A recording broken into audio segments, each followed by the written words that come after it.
បុត្រដែលអូនលាក់នៅក្រោមខ្នើយអពាក្យពេចន៍អើយដែលអ្នកចរចាឬមួយអ្នកខំបង្កើតស្នេហាដើម្បីប្រាថ្នារួមរស់ស្នេហាមកឡារូខ្ញុំសម្បុត្រដែលអ្នកកត់នៅសំដីចាក្នុងដួងใจថ្មីថ្មីគ្មានភ្លេចឲ្យអូនរំពឹងជាប់នៅជានិច្ចឥឡូវប្រែកិច្ចមុំភ្លេចសម្ដីនៅក្នុងសម្បត្តិសម្បត្តិក្រោមខ្នើយមិនដេចអ្នកភ្លេចសន្យាពាក្យប្រងដែលថាស្នេហ៍មិនរលត់ចិត្តអ្វីមិនដូចសម្បត្តិចោលពាក្យពិតប្រែជាបំភ្លេចស្នេហ៍អក្សរ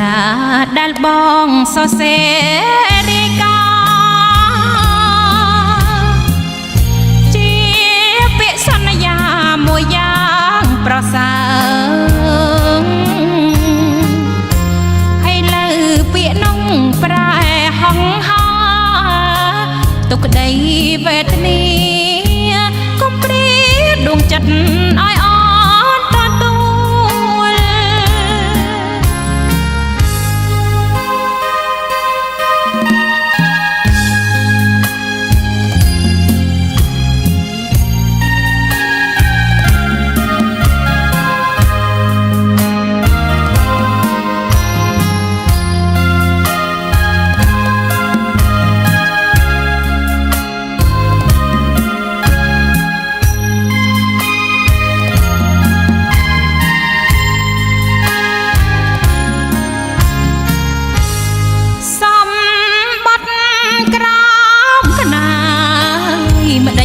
អ្នកភ្លេចស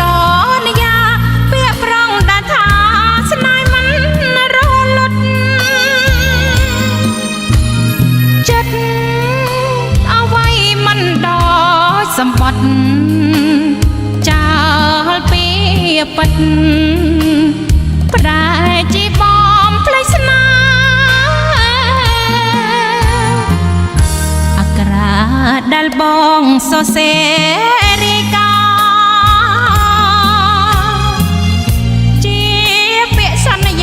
៍មួយយ៉ាងប្រសើរឥឡូវពាក្យនោះប្រែហង្ហាទុកក្តីវេទនាកុំព្រាដួងចិត្តឲ្យ